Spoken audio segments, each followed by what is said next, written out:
ভারতের সাথে উত্তেজনার মধ্যেই সীমান্ত এলাকায় সামরিক মহড়া চালিয়েছে পাকিস্তান। দেশটির বিভিন্ন গণমাধ্যম জানিয়েছে, শত্রুপক্ষের যে কোনো আগ্রাসনের জবাব দিতে প্রস্তুত দেশটির সেনারা। এমন বার্তা দিতেই চালানো হয়েছে মহড়া।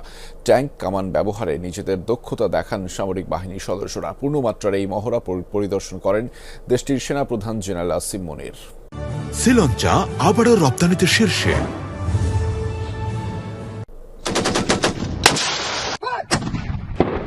এই মহড়া পাকিস্তানের ঝিলম এলাকার। ভারতের সাথে যুদ্ধের দামামার মধ্যেই নিজেদের সক্ষমতা ঝালাই করে নিচ্ছেন পাক সেনারা।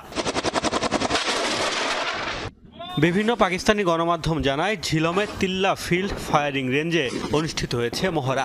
এতে নিজেদের শক্তিমত্তা প্রদর্শন করেছেন পাকিস্তানের সেনারা। মহড়ায় ছিল ট্যাঙ্ক, কামান সহ নানা অত্যাধুনিক সমরাস্ত্রের প্রদর্শনী। দেশটির সেনাবাহিনীর মিডিয়া উইং জানিয়েছে, সামরিক বাহিনীর বিভিন্ন ইউনিটের সদস্যরা অংশ নিয়েছেন এক্সারসাইজ হ্যামার স্ট্রাইক নামের অনুশীলনে। গণমাধ্যমের দাবি, ভারতকে যে কোনো আগ্রাসন মোকাবেলায় নিজেদের প্রস্তুতির জানান দিতেই এই সামরিক অনুশীলন। লক্ষ্য শত্রুপক্ষকে নিজেদের শক্তিমত্তার জানান দেয়া। সামরিক মহড়া পরিদর্শন করেছেন দেশটির সেনাপ্রধান জেনারেল অসীম মুনির। আইএসপিআর জানায়, এ সময় তিনি সেনাদের ভারতের যে কোনো সামরিক পদক্ষেপ মোকাবেলায় সর্বোচ্চ প্রস্তুত থাকার নির্দেশ দেন।